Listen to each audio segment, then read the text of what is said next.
So,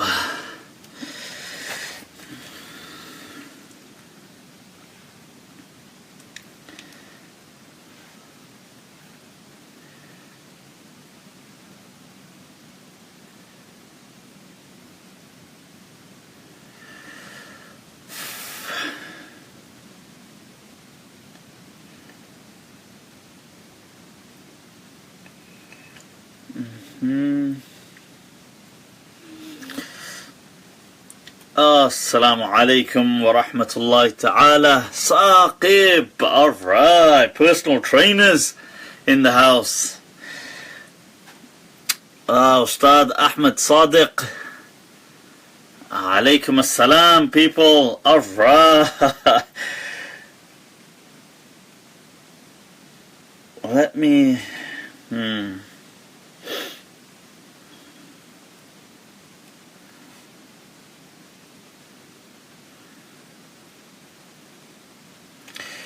Right, so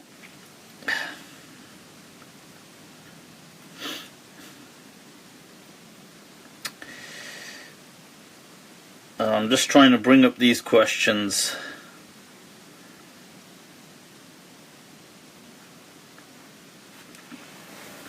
Right, so إن الحمد لله وكفاه والصلاة والسلام على رسوله المصطفى وعلى عباده الذين ارتضى ومن بهداهم اهتدى وبآثار أهل المدينة اقتفى وبعد السلام الله عليكم ورحمة تعالى وبركاته. Alright, people, regarding the timing, I have a whole different time set going on in my mind. It never really correlates with reality. So I don't know whether it's super optimism or it's just nevertheless I'm not even entirely sure if we're going to really be able to pull this off today in the way I wanted to, because another issue was my daughter had drained the battery on the iPad, so I'm not sure if it's going to really last. I've tried to put it on charge, and you can imagine the complexities in trying to then balance out an iPad. God damn. Anyway, let's take a look at some of these. Right, the backdrop to this is a lot of people have been asking for, like, they've expressed an interest in wishing to become part of the school of Medina. Okay, the Maliki Madhhab. So in line with that, a few people have they've asked for a while. They've said, look, now that I want to become Maliki, I want to be part of this school of Medina. First of all, what does that even mean, being part of this? And one of the most salient apparent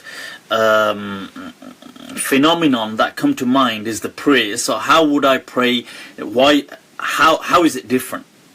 So we had put together a prayer video, a Salah video, which you can find now on Facebook and YouTube. So we enact in it. We go over the Salah issues and enact a rak'ah or rak'atain of Salah. We give some definitions, touch up on some differences of opinion, and then also cover some subsequent related matters like sujood al-sahw, matters relating to the awrah, matters relating to some intricacies of salah. So we discuss all of that in the video. It's under an hour. It's probably about 50 minutes, I think. If you haven't seen it and you take an interest in these things, then definitely do take that time out and do see that. It's definitely going to be of some interest to you. In line with that, I do also want to prepare a kind of beginner's kit, if you like, for people who wish to embark upon the school of Medina, this journey to discovering the school of Medina. So what does that mean? It's Monday. It's not quite Monday, but so what I'd So in line with that, I would like to, inshallah, prepare certain resources, make them available for people. But I think in following up from this Salah video, I'll take some questions. I'll answer them today. People have already submitted some questions, and I'll answer them. I get that it's late, so a lot of people might not want to, or in this part anyway, log in. But at least I'll have an opportunity to have some answers. Before doing that, I'd also like to answer, what is a madhhab? Okay, what is this, when we say School of Medina, or when we say these things, what does that mean? Because there's a lot of talk recently about stuff like this. Now, I have done certain videos on this in the past. Now, we have to understand, a madhhab is a perspective.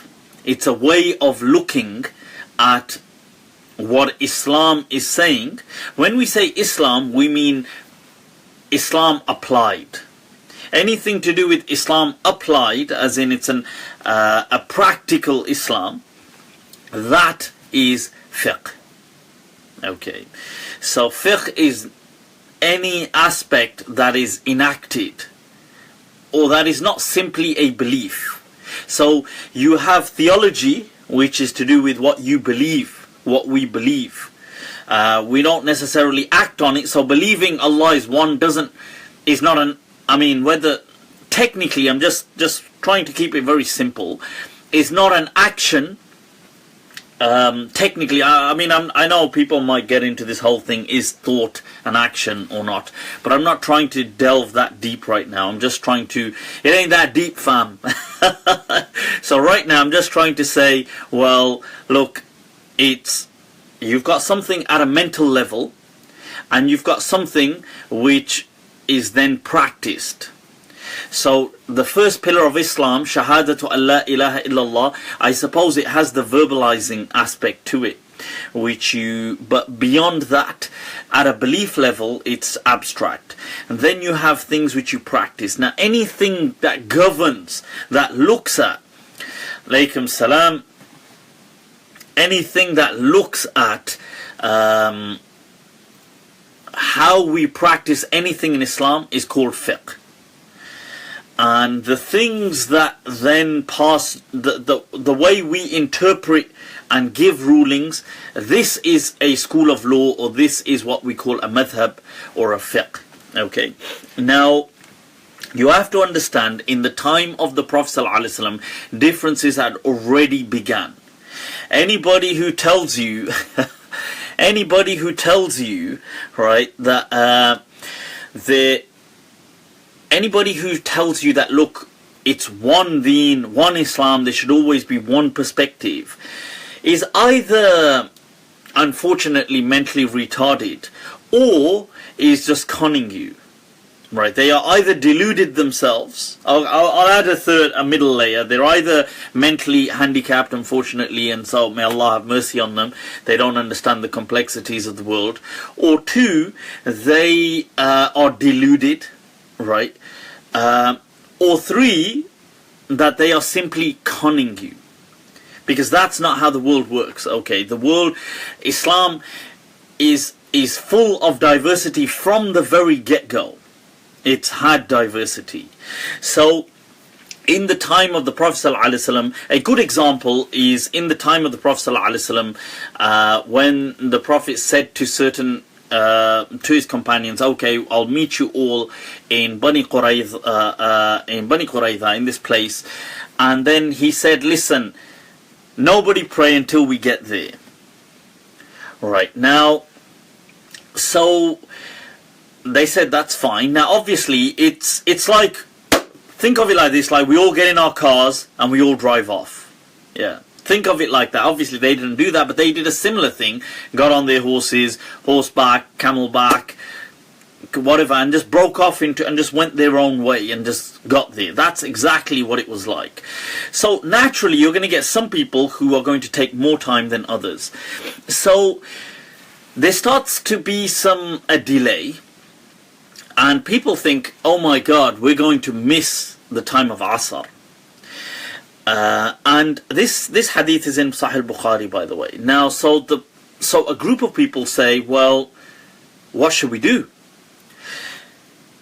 So now they start discussing amongst themselves. And think about it, the Prophet has gone way ahead. He's gone. They're en route. So it's like we're stuck at the Spaghetti Junction, the M6. Junction 6, one of the worst junctions in the country. Not too far from the gym we go to. So the thing is, now imagine we're stuck there now. So people, they start having this discussion that what should we do? So some of them say, well, what do you mean what should we do? The Prophet clearly instructed us. La yusalliyanna ahadukum. Look, and this is it's not only a command, it's an emphasized command. So those of you that know Arabic, if I say La yusalli ahadukum, that's just a normal command. But the moment I say, oh, Ustadh and Imam Sahib is in the house, people. Alright, shout out. Right, so the thing is, now, if you see, if I say La yusalli ahadukum, that's simply a command. But when I say La yusalliyanna, or La yusalliyan, or La yusalliyanna, it can either be the noon of tawqeed, and it can either be mushaddada, have a shad on it, or not. This is an emphasis. This is like saying, God damn, nobody. I mean nobody. It's like that. That's the equivalent. I'm trying to make you understand the equivalent. So the Prophet said, La yusalliyanna ahadukum. Nobody better pray Asr illa fi Bani Qurayza, except in that place. Now the thing is, they said, look, it's very clear. The Prophet has instructed us. He has instructed us. Okay. Now the thing is, how can... God. Somebody just... somebody just obsessed with... Anyway, I'm not going to get distracted. So the thing is, look, to the person asking why, you know, these people, they still get so obsessed, don't they, with these left-hand thing. Can you read that, you retard? Well, it's reversed, isn't it? Well, I wonder why. Anyway, right, so the thing is,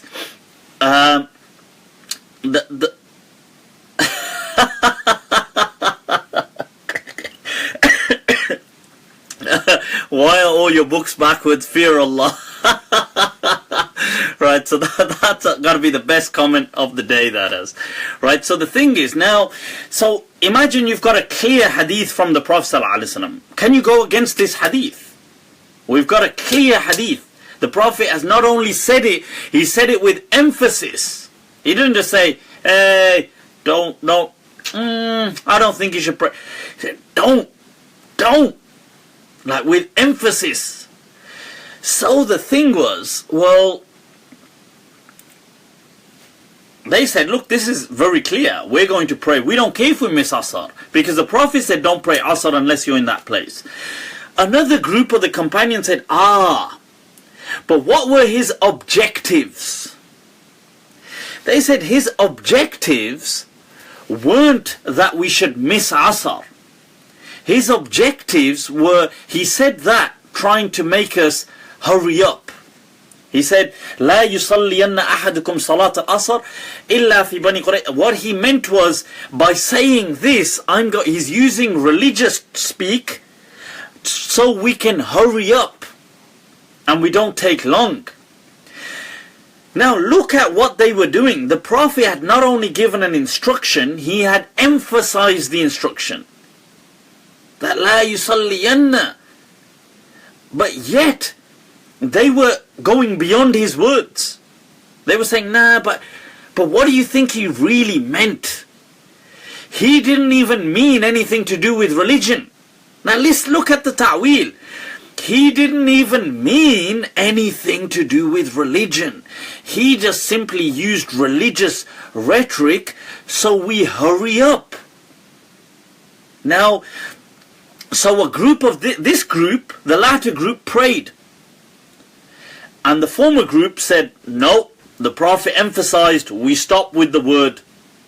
We do not go into the mean, we do not go into abstraction, we do not go into...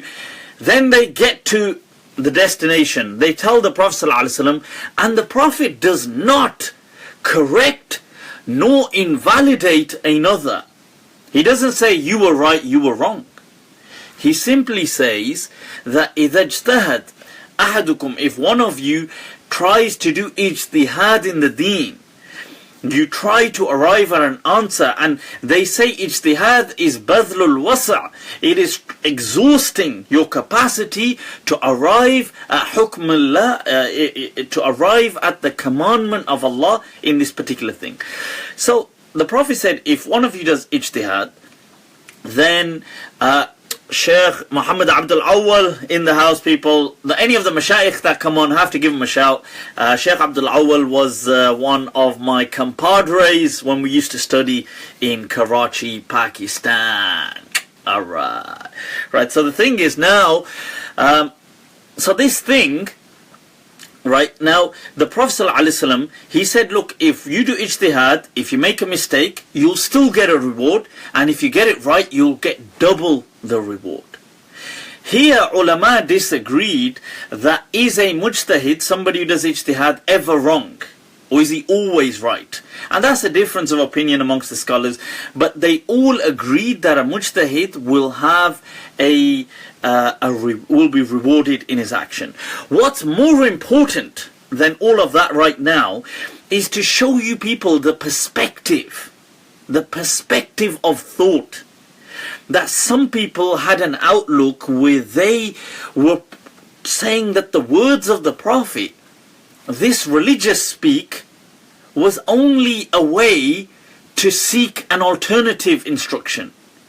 That the Prophet was simply, he was using religious rubric, religious words, but just trying to get us to do something.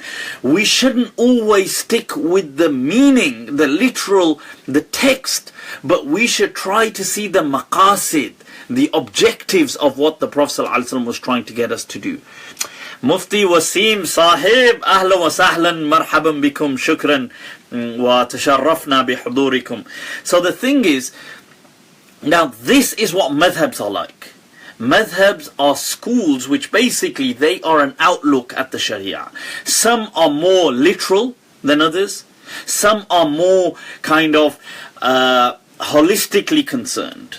So when you look at certain schools like the school of Medina, the school of Kufa, so Imam Malik, Imam Abu Hanifa, they were generally more concerned with the holistic meaning of the Sharia. They were more concerned with things like everything there has to be consistency right through. Otherwise we've got a problem.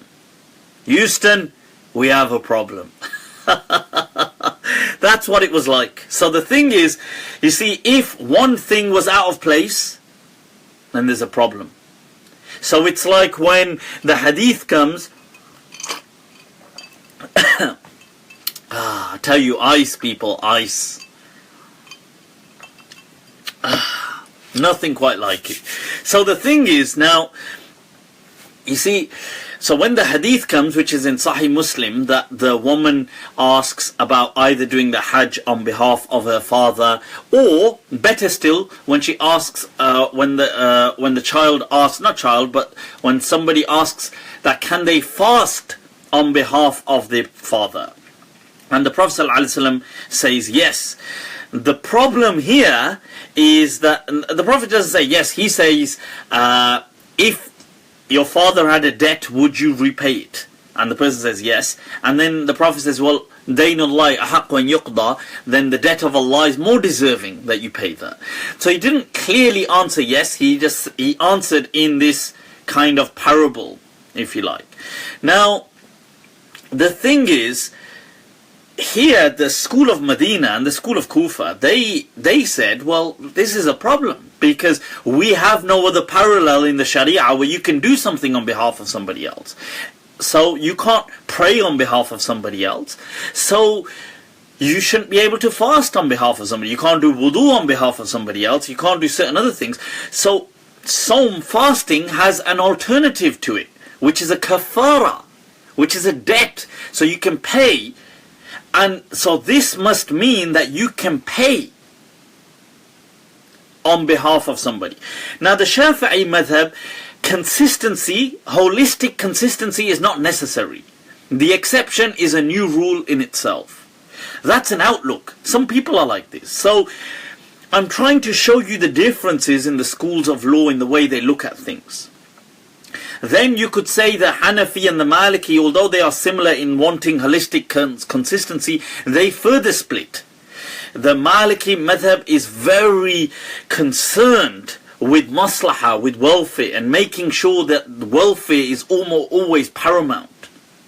It believes in exercising freely its right to derogate and make exemptions from the rulings based on welfare.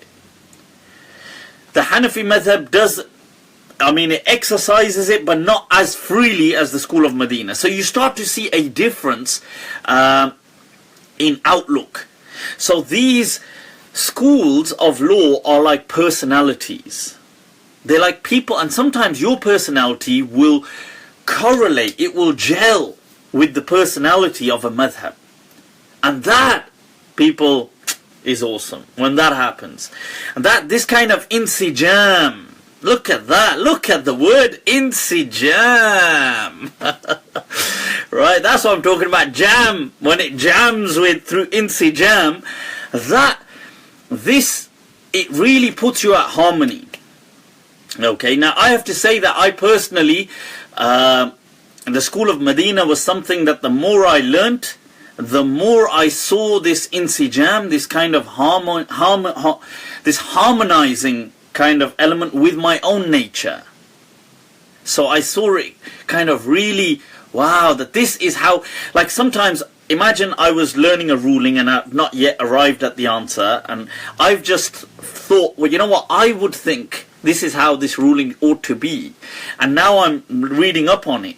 I realize that the school of Medina is often in line with what I would have thought anyway. I'm not saying that has to be necessary with everybody, but I'm just giving an example. There is this insijam sometimes. That's what I'm talking about. So that's what madhabs are. They were after the Prophet. Certain companions had outlooks. They stayed in regions and they taught their students, who then kind of taught their students, who started to codify this.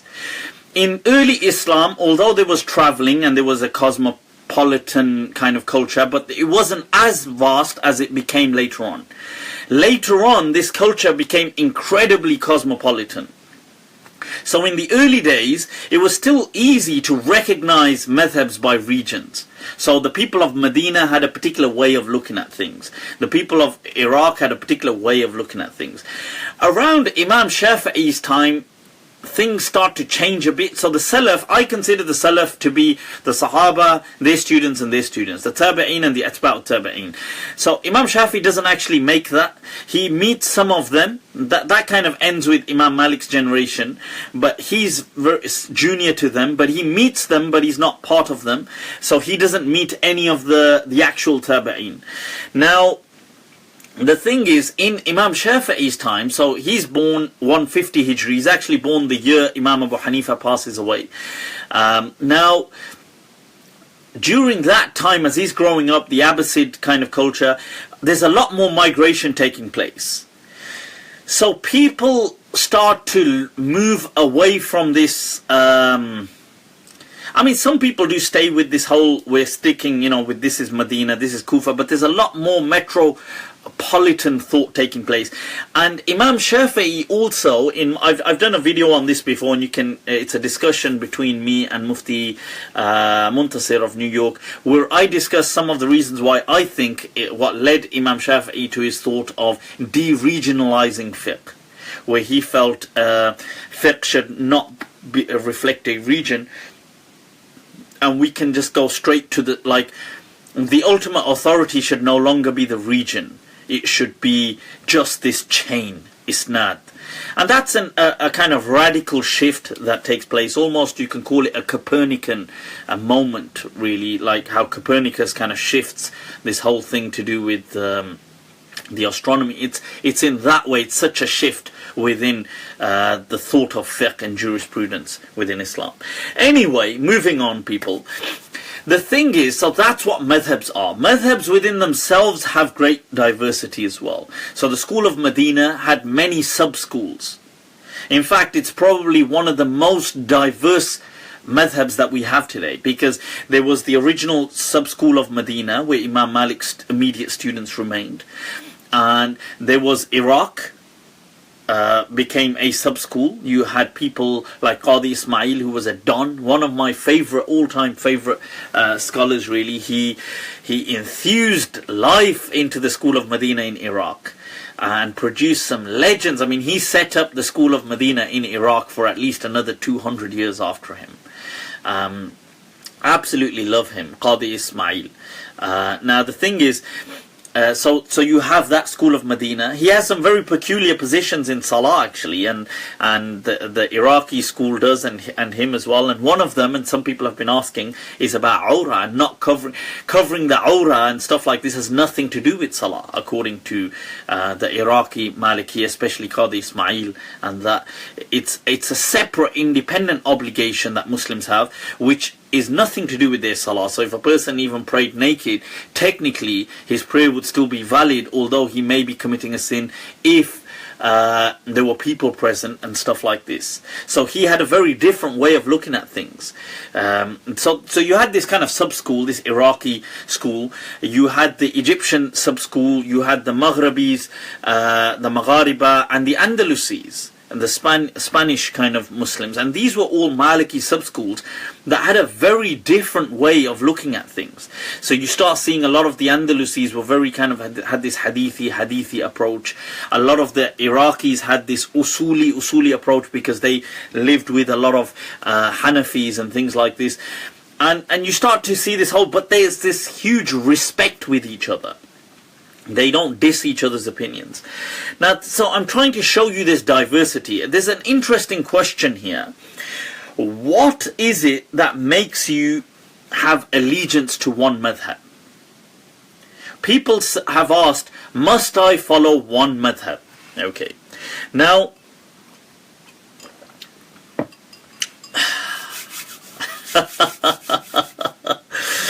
Ghalib chuti sharab parab bhi kabhi kabhi.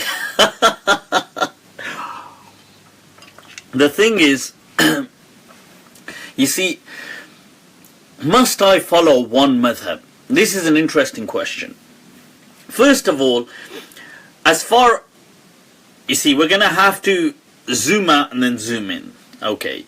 When we zoom out, from a Quran Sunnah perspective, obviously Allah hasn't told us that we have to follow one madhab. It's ridiculous to claim that Allah has told us to do that, right? Because that would just be dumb. Okay, Allah has not told us that you have to follow one madhab. Neither did the Prophet tell us, and anybody who claims that is one of those three categories I told you before, right? So the thing is, no, it's not an obligation from the Shari'i perspective. If somebody didn't follow a madhab, they're not sinful. Okay, that doesn't, that's not, I'd just be lying if I said that. Okay, so, and anybody who says that is like I said before, is one of those three. That it's not true, right? Okay, but should you follow a madhab is a different question, right? Following a madhab is the only way to have a consistent, holistic understanding or a learning of the deen. Like, you couldn't really learn Islam without going through a particular madhab. It's the example I like to give is that of, imagine an alien came to planet Earth and was told you have to learn law. So, the first question that comes to your mind is, whose law? British? I mean, there isn't even a thing called British law. It's English and Welsh and Scottish law. Right, so the thing is, well, do you learn English and Welsh law? Do you learn French law? Do I learn American law? Within America, what state am I going by? Because they have variation in law. Do I learn Chinese law? So if an alien came to Earth and was told, you, German law, Germanic law, if somebody was sent to Earth and said, you have to learn law with a capital L, how do you do that? So the only way you can do that is you take one of the legal systems as your base. You learn what law is through that one legal system, and then as you become you have more in-depth knowledge of it, you start to contrast that with other legal systems. So imagine you said, okay, I'm going to base this on the English legal system. That's my base law that I'm going to learn. Now I will contrast that with other laws as I'm kind of developing my knowledge. That's the same thing with Islam. You couldn't say, oh, just learn all of it. It doesn't make any sense because they all disagree. So you have to have a base, and then you can contrast.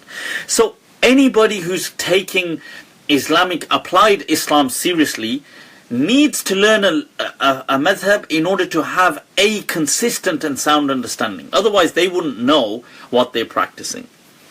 So that's as far, so anybody who says to you, I've never studied a madhab, then the truth is, and I don't affiliate myself to a madhab, then the truth is that they either don't really have an in-depth knowledge of fiqh. So if you ask them in-depth issues in salah, they wouldn't really know the answer, or they do just follow a book written by somebody. So they're not following a tradition of, let's say, 1,000 years of this particular school, but they're just following, let's say, I just follow whatever Bin Baz said or Sheikh Uthaymeen said. Uthaymeen was pretty much in line with the Hanbali Madhhab, but okay, I just follow what Albani said, and that's it. So they're still following, but they have a book, but they just have a book written 20 years ago, as opposed to a book written 1,000 years ago. So it's still, do you understand? But this is nothing to do with sin. I don't believe these people are sinful.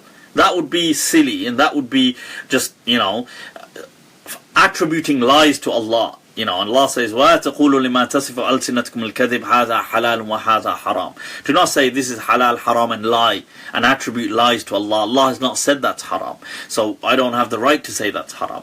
But it would just mean these people either don't have an in-depth knowledge of stuff, or they too are just following somebody without accepting the name. So that's how it is. Okay. The other thing is that now I want to should I follow a madhab? Your common Muslim out there, who is not regular Muslim, who is not really, if we want to use the word practicing, he doesn't usually pray, he might do an odd Jummah, praise Eid, fast his Ramadan, or she fasts her Ramadan, that kind of has respect for Islam. That Muslim is of two types. Okay, one type is the one that never really will gain an in-depth, they're not too interested in the details of Islam, right? They're interested in just the ritual aspect of Islam. So for example, the rites of passage, like if I was to get married, I would want a Qari Sahib to come and read the nikah. If I had a child, I'd want somebody to come and bless the child.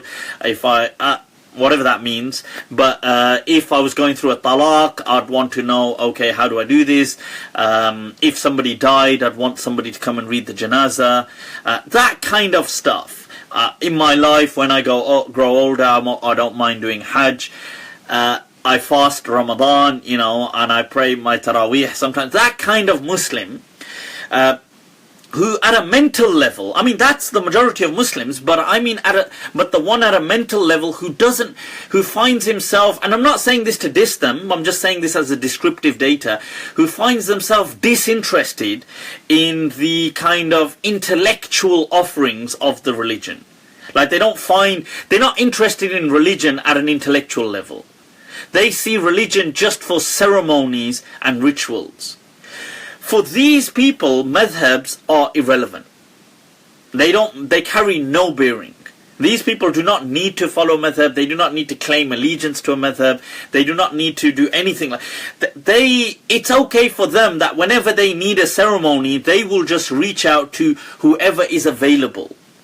So, whoever man kana fi mutanawil al-aidi, that's it. I'm just going to reach out to that person, whoever is within reach, and I will say, Ya Sheikh, law samaht, if you can come here and help read this nikah for me, or if you can, that kind of person who occasionally seeks, like I said before, redemption because they're guilty of sins and whatever. These people do not need a madhab. They don't even really need to be told that you happen to pray according to the Hanafi Madhhab, because they will pray according to some madhab, because you have to pray according to some, but they don't even really need to know that, because it makes no difference to them. In fact, many of these Muslims will feel uncomfortable if you tell them you belong to something called a madhab, because they think you will be recruiting them into some kind of a sect. So they will feel very uncomfortable with that thought. So for these people, they do not need a madhab, and you do not need to impose a madhab on them. Okay. You can make life as easy as possible for them, or if they want to be as difficult, they can go whichever way they want.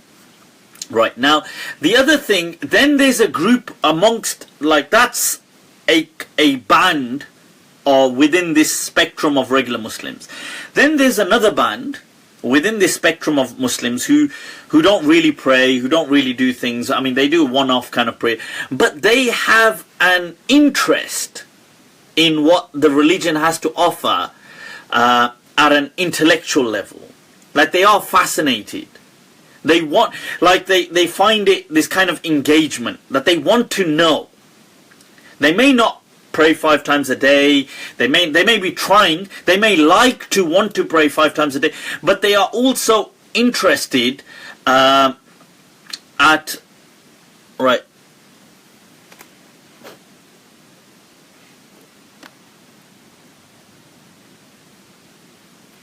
There you go, people.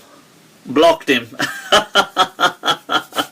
Right. So the thing is now. So these people who have an interest in the deen, for them, a madhab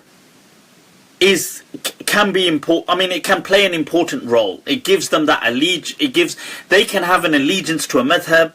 They can start to learn more about a personality of a madhab. They can start to feel that insijam with a madhab, feel that kind of harmonization, that they're harmonizing with this madhab. They can do that. Okay. So, for these people to claim that, for them to say, I am Maliki, I belong to the school of Medina, I am Hanafi, that's all cool. And to tell them that, that's fine. That this category of people. What then makes them part of that madhab? One is, okay, that their choice. Maybe it's their choice. Maybe it's the fact they naturally grew up in that family. But most importantly, what makes any of us part of any madhab is our own self-pledged allegiance to a particular school. That's all it is. So when we say, like if somebody said, look, I belong to I support a particular football group. I don't watch any sports, so I'm not going to really give any examples. I don't know who's who in the football world. But the thing is, if somebody said, I support this team, let's say in Birmingham there's a team called Aston Villa. Now if somebody said, I support Aston Villa, what does that mean? Does that mean that they must have watched every sport, must go to all of their things? Does it mean they must play like the way they play? Does it mean they become clones of these people? Or does it just mean that they have this passion and allegiance that they have pledged? So that's what, that's in essence what it really is. It doesn't mean you become a clone. It means you have this allegiance with. So when somebody says, look, I'm with the school of Medina, or I'm a Hanafi, or I'm a this, that's their pledged allegiance. If they decide to disagree on on a number of issues, a handful of issues, it's no big deal. This is still, as somebody asked me, oh, I'm Hanafi, but I want to do this in this way, or I'm Maliki, I want to do this in this way. Can I do this? I said, hell yeah, you can. The deen of Allah is incredibly vast. And more vast than that is Allah's mercy. So let's not try to constrain. You know, it's like that Bedouin said to the Prophet ﷺ, you know, may Allah have mercy on you, to the Prophet, and on me, and وَلَا يَرْحَمْ and nobody else. And the Prophet said, لَقَدْ ضَيَّقْتَ وَاسِعًا. You know, there's something so incredibly vast and you've tried to constrict it. And yes, previously, right, okay, I'm sorry, the sport team analogy probably didn't get, I don't know if it gave, okay, what about nationalism? Nationalism may be identity because you pledge an allegiance to a particular, maybe, I don't know, I mean, you can come up with your own examples, but the point is, when you pledge an allegiance to something, so imagine it could be, like, let's say there's a celebrity that you like. Let's say there's an actor, a famous actor that you like. It doesn't mean you become a clone of that actor. It doesn't mean, or if there's a celebrity, or it could be any celebrity, a sports or a film industry, or I don't know, whoever. It doesn't mean now if that person likes a 7-Up, you have to drink 7-Up.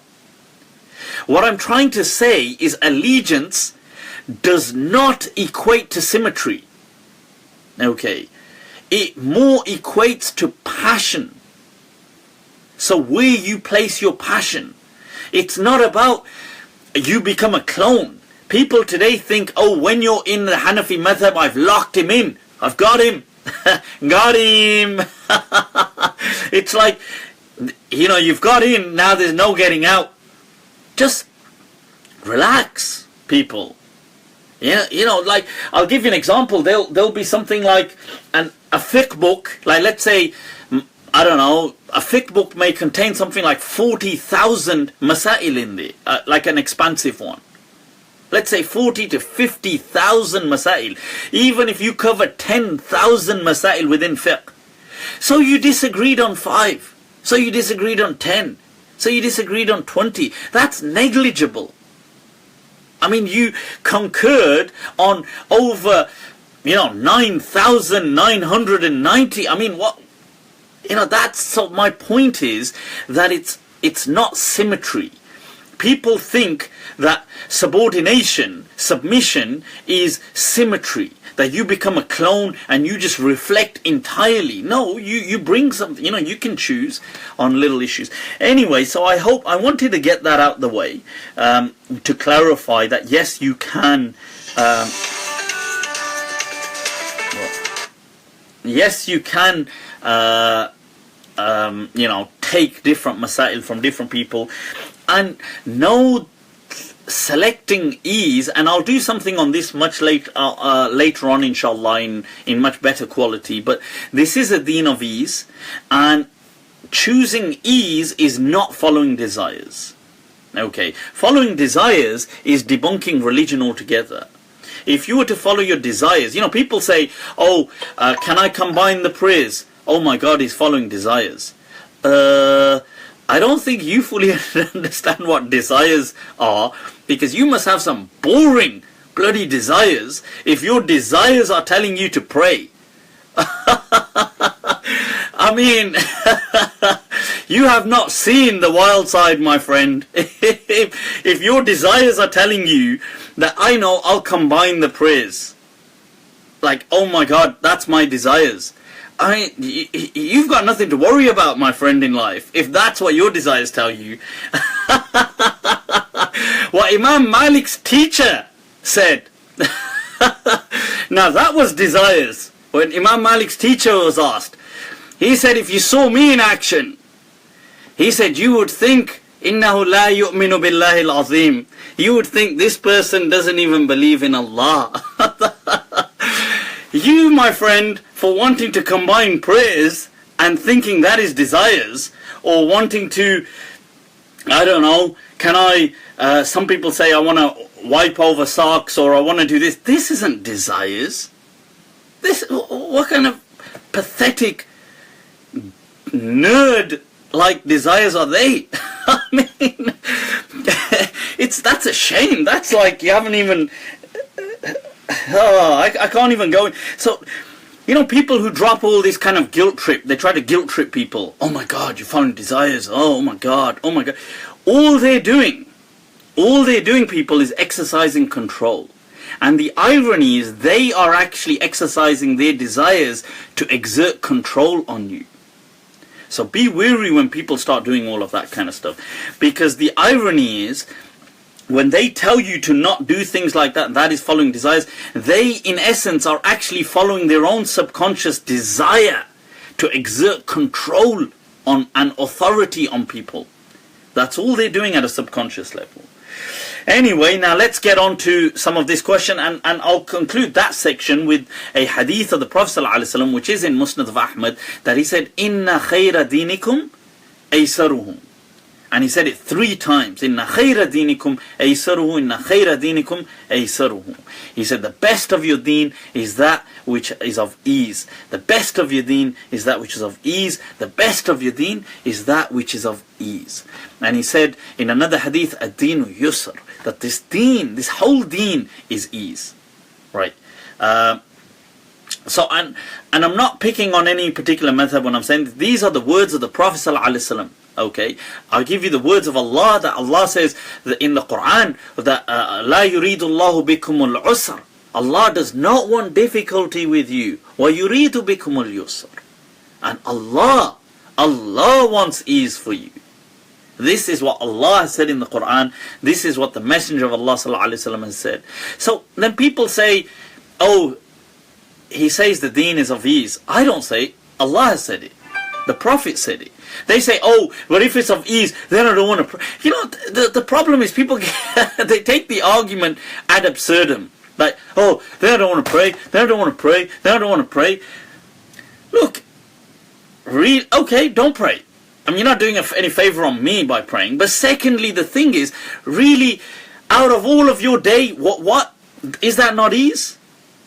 You know, rak'atain, 2 rak'at of subah, is that really that? 4 rak'at mandatory prayers of dhuhr, is that really so I mean, what is it? Because this is obviously, naturally, ease is assessed within reason, I get that, but that is ease.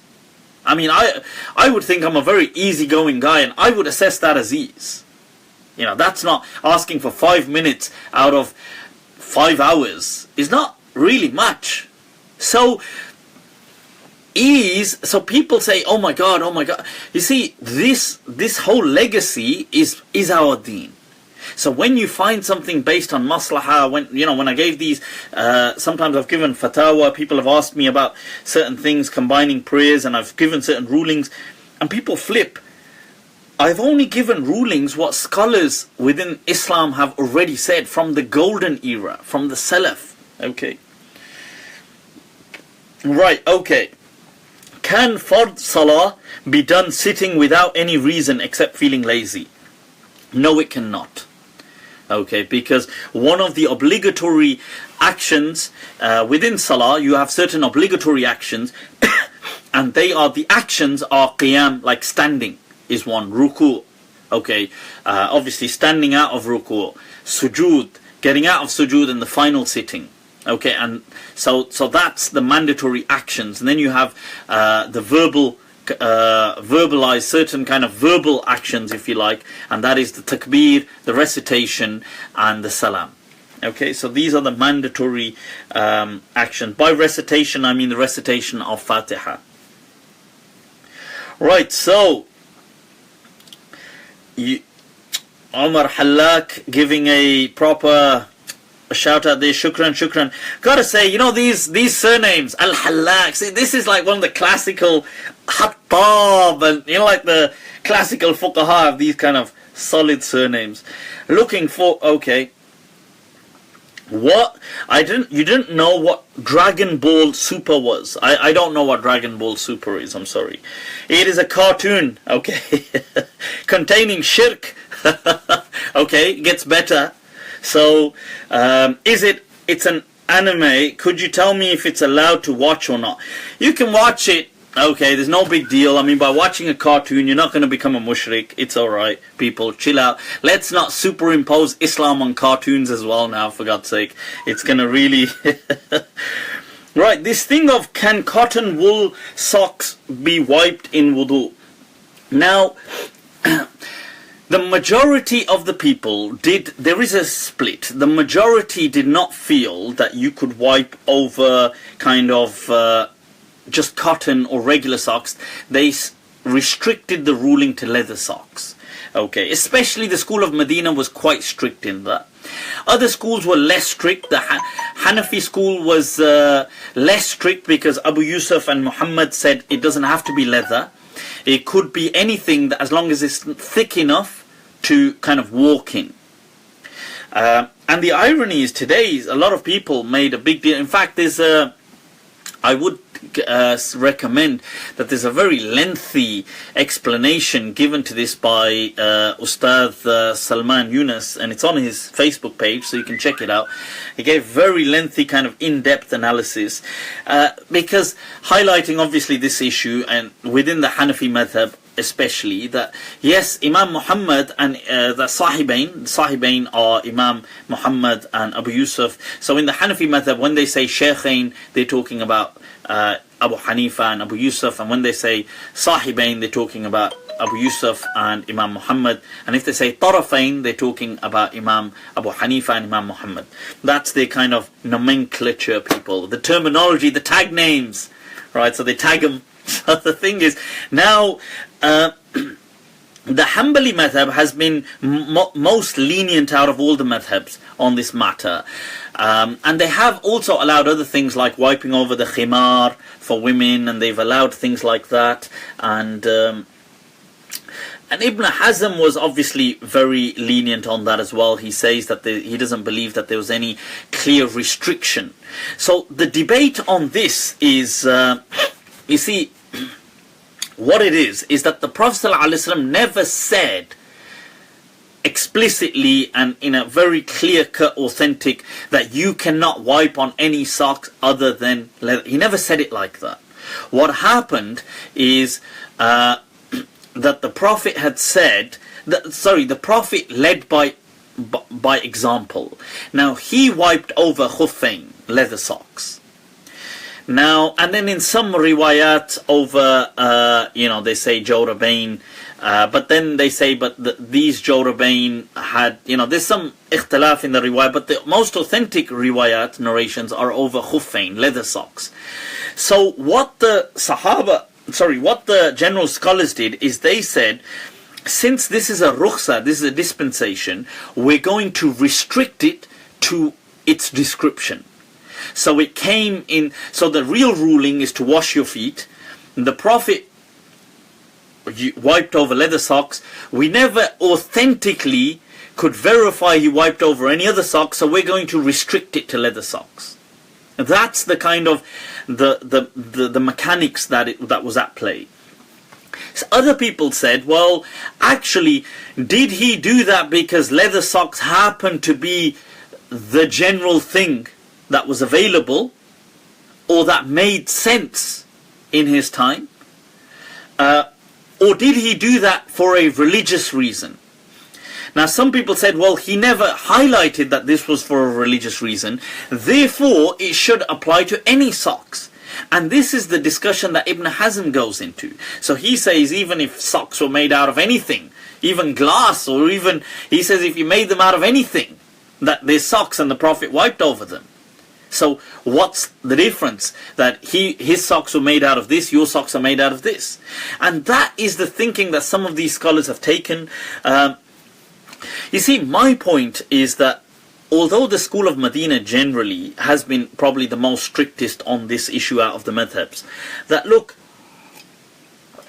as amazing shuyukh in our time, like people like Imam Suhaib Webb, our legendary stateside Maliki Mufti, right, who has given fatwa as well, in line with other people as well, saying that look, if it was to create convenience for you, like if you were struggling at work, and obviously that feeling of having to wash your feet in the sink is very inconveniencing for many people, and it's inconveniencing on a different level for some people. So if that's the case, he said, look, you can just wipe over regular socks. Obviously, people like Imam Suhaib Webb are esteemed, qualified muftis. These kind of fatwas, endorse that as that fatwa of creating ease for people, saying that, look, if people want to do this, then, fine. Look, that is, these scholars have said this. This is how they interpreted the Quran and the Sunnah. It's not something which, people will say, oh, this is following desires. That is not desires, my friend.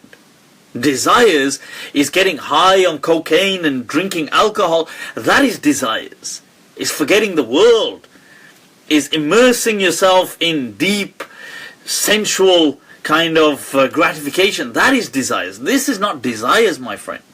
Right, okay, this is a ruling. Personally, I do feel that somebody asked a question about Tayammum. I do feel that Tayammum is an alternative where people struggle to do Wudu. And my understanding, I do exercise perhaps more freedom, as have many of the Maliki as well, exercise more freedom on being able to do Tayammum than other schools and other people do. Okay, so I would feel if a person struggled and it was going to create difficulty, or if a person, like sometimes if you go to people who go to the gym a lot or they work out, sometimes they're prone to things like athlete's foot. They could get athlete's foot easily, or they might have it and they're recovering from it. Things like this are valid reasons to do Tayammum, in my understanding. Okay, now I know in Morocco, in many of the masajid, right, and this is a practice even today in many of the masjids in Morocco, that older people, because they struggle to be able to reach their feet and to raise them and wash. I don't mean like old as in senile, old and crippled, like old like that. I mean just old, elderly, that's all, senior people. And in many of the masjids, they just have stones, and these old people just go in and do Tayammum. And this is a known practice in several of the masjids in Morocco. In fact, I love the fact that in Morocco, almost all masjids, seriously, I totally love this point. Even musallas, you could walk into a masjid in the airport. They all have a stone there to do Tayammum. I totally love that fact. I would actually feel that, look, it is easier to, it is permissible if a person was struggling to do wudu, that they can do Tayammum. But I mean, I also respect other people's views in saying, well, they're not going to resort to things like Tayammum. What they would say is, I would respect other people's views who say in this mas'ala you can wipe over socks. Okay, I mean that is also a fatwa within our heritage, within our legacy. So let's not freak out, people. Right, okay. Let's take my question. If some food item is stuck between the teeth before Salah but becomes free during Salah, does it impact and does size matter? Right, so the thing is, the point is, I've answered this actually in a video to do with, in one of my fast and fiqh videos on Saum, that food that gets trapped between the teeth. And they said in the past, like anything like a pea-sized kind of food that got stuck, something like this, if you swallow that does not impact the Salah, and neither does it even break your fast. Okay, according to the school of Medina. See how much they base things on welfare. Now that's actually breaking all the rules, just because this is a highly probable event. Obviously, having a whole burger stuck in your mouth, I just got some food stuck in my mouth, right, is not going to really count. It is going to break your Salah. If I've got a milkshake here, Alhamdulillahi Rabbil Alamin. That's not going to really count. Shukran, Umair Siddiqi, shukran. Right, now, how to get rid of was? How to get rid of was? Just don't use the verb was. Say had been. I think what he meant to say was waswasah. Okay, the thing is, look, if you feel the urge to repeat wudu before every prayer, I would actually tell you that, look, make sure Do anything to avoid waswasah. OCD people avoid it like the plague. I'm being honest. That these thoughts are the negative. They're like almost a negative symmetry of addictions. So addictions make you act out, and OCD makes you act out. But OCD is to do with rituals, and obviously addictions more to do with chemical imbalances in the brain. But they have a very similar nature. I remember going to one psychology workshop when I was doing my psychology degree, the whole day event was dedicated on research showing comparisons between addictions and obsessive compulsive disorder. So this whole thing of having OCD. So what I would say right, so what I would say is that avoid OCD like anything. And I know it's difficult to avoid at times, but if you feel the urge to do wudu, do not do wudu. Right? If you think, did I break my wudu? You have not broken your wudu. The Sharia is commanding you to carry on. If you're in Salah and you think, did I break? Look, one is you clearly, obviously you go to the toilet to relieve yourself, you clearly broken your wudu. One is you're thinking, I felt some movement, I felt a little, I'm not sure, did my bowels make a sound, or you're not certain. Ignore these things, people, and avoid them. Avoid them like the plague. Do not act out on them. Okay, because they only get bigger and bigger, and they consume you. And the amount of people that get in touch with me, seriously, I feel sorry for some people. I spoke to an individual who for the wrong reasons takes an hour and a half having to do ghusl, right? Having to take a shower, having to take, and I don't mean he's chilling out in the shower. That's obviously, if you chill out in the shower, that's different. But he's doing this. It would take him an hour to do things like that, or to do wudu would take him literally like 45 minutes. And he would take like a whole night time to pray, because he would have to stop praying in between. And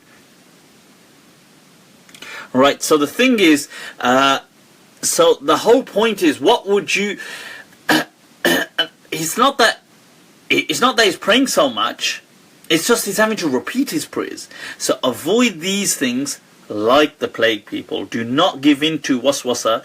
I would actually say you are commanded by the Sharia to ignore that. Do not think, what if my salah wasn't accepted? It's accepted. You carry on. Okay. And I would prohibit and forbid these people from acting out on their OCD. Because it goes crazy, seriously. Right, another good question by Imad here about Dalk. Is Dalk wajib? Now, you see, this is one of the mini catastrophes that occurred within the school of Medina.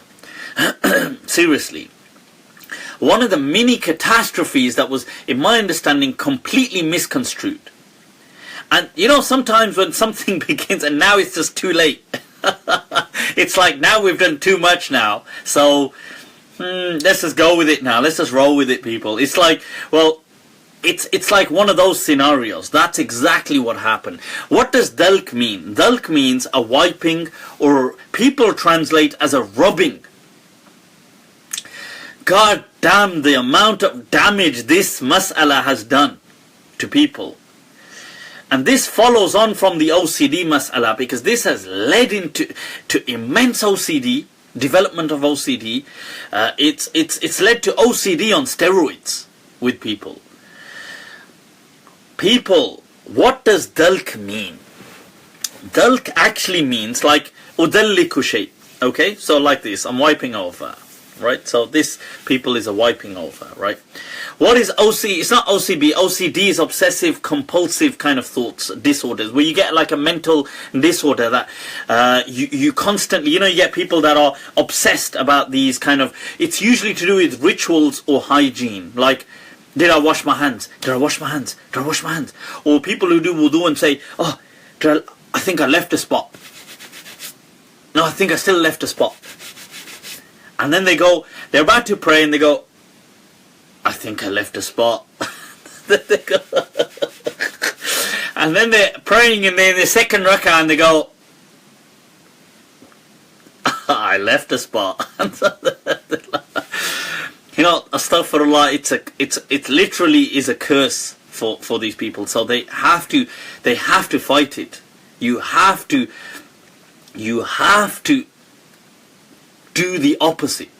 Okay, whatever your Ustadhana Abdullah Wafi, ahlan wa sahlan, tasharrafna bi hudurikum. Okay, so you have to do the opposite of whatever your OCD is asking you. If it tells you, oh, I think I broke my wudu. Did I break my wudu? Did I? No, you didn't. Ignore it. But I think I felt a movement. I don't care if you felt a goddamn movement. Ignore it. Right? You must ignore. You must. You are commanded to ignore. Okay. Seriously, it's cancer. That's what it is. And then you get people who get this OCD with things like talaq. Oh, I think I divorced my wife. It sounds funny, but it's a nightmare. I'm serious. For these people, they go, but I thought about it. I'm not sure if I said it. I said, people, stop it. Stop it. Right? Because the thing is, look, she's married to you, she's your wife, don't worry about it, your nikah is set. Stop thinking, has it broken? Has it broken? Has it broken? For God's sake, the only thing broken is your mentality. You need to fix it. Okay? Stop stressing yourself out. I know some people, unfortunately, they converted to Islam. And they were normal before they converted to Islam. And now they are victims of hyper OCD with their wudu and ghusl, and seriously. Musa saying, my love, I'm not sure if we are together. And then he says, no, we are, definitely. I think. No, don't worry about it. No. Perhaps. No. Then again. You see, now that's the kind of person you would love to make payments to you. If that was the kind of person paying you and they think, you know what, did I really make that payment? Let me make it again. They go, you know what, did I really make that payment though? I don't think I did, you know. And make it again. Then they go to sleep. They wake up in the middle of the night. Did I really make that payment? I would love that person. People, if you're like that, get in touch with me. Right, so the thing is, right, so lahza, some of these questions, let me get through some of these questions. So Dalk is this wiping over. Right, so you wipe over. Now you have to understand, Imam Malik said about Dalk. Now people, this thing turned into a mini catastrophe. And Imam Malik did not mean that. Right, Imam Malik was asked a question, right, about a guy or a girl sitting riverside. No, I'm not saying together like that, but I mean either a person, let me desexualize it, right, so a person is sitting at a riverbed. This is the question that is asked, and they've got their feet paddling in the water. So their feet are in the water, and they're just sitting there. So imagine now this person decides to do wudu. So this person does wudu, but they don't wash their feet. Their feet are in the river, and they just paddle them. They just go like this, and they get up, and they go off. So they asked Imam Malik, is that okay? Now you see, Imam Malik here was trying to highlight the importance of a ritual. And he said, look, no. Paddling your feet is not the same as doing wudu. Now look, let them wipe over, let them do wudu as you wash your feet. Just get some of the water and wash it over. This gave birth to Dalk. And boy, it had an avalanche effect. Imam Malik was not trying to create this disaster that it turned into. He was simply saying, highlighting the ritual, which makes sense to me. I'm sure it makes sense to many of you. Look, it's like if I was, like, let's say, I don't know, like, let's say this is a shower, I've got the shower on now. And I'm not in the shower, but I'm just leaning, and the shower happens to be washing my arm like this. It's just falling on my arm. And then I say, hey, let's go. I say, hey, did I do wudu on my arm? Now, I would say no. Because you were just chilling like this. So you were just sitting at a riverside, just paddling your feet. That's not wudu. So do wudu. Allah says, إِذَا قُمْتُمْ إِلَى الصَّلَاةِ فَاغْسِلُوا وُجُوهَكُمْ وَأَيْدِيَكُمْ إِلَى الْمَرَافِقِ. So the thing is, look, Allah is saying do these things. وَأَرْجُلَكُمْ, and your feet, wash your feet. So just wash them. So, you see, now I understand what Imam Malik had said was that so people said, okay, there's a difference between the verb ghamasa in Arabic, ghamasa yaghmis, to kind of just dip in, or to paddle, to kind of immerse your feet or your body part into water, and between ghasala and to wash. So what's the difference? So if I asked you, for example, imagine this was a cloth, or imagine I've got to wash this blanket now. So somebody says, can you wash this for me? So I say, yeah, look here, here's some water, and I put it in the water and I take it out and I go, there you go. Now the person's going to say, bro, I asked you if you could wash that, please. You see, so what Imam Malik was saying is that people make a distinction between just an immersion and between a washing. So when you're going to wash your feet, wash it. Like when you're going to wash this, they mean like wash it with your hands. Don't just immerse it. Now this with your hands, right, that's what Dalk means. But what Imam Malik meant was in a natural way. So what people started to do was they started to understand, Dalk, a rubbing you mean, right? So some people started to rub. I mean, for God's sake, don't rub your hand. Like, don't rub your body parts like that, like you're bloody burning them. It's not a Chinese burn kind of thing going on here. So the point is, look, this then led to obsessive thoughts. Oh no, I think I missed a bit. Then like, oh, I need to rub for ghusl. Surely I need to rub now for ghusl. And the Malikiyah disagreed amongst themselves on these matters. Right. So some of them just said, so some of them started to count Dalk as a separate thing. And they did this to contrast against some of the other madhabs who said, oh, you can just immerse your feet or immerse your body and that's enough. And that was the Hanafi Madhhab said it's enough. Like the Hanafi Madhhab said, oh, if you fell into a well and got out, that's it. Wudu's done. So the Malikiyah said, no, the ritual element must be there. So this is what this mas'ala of Dalk was all about.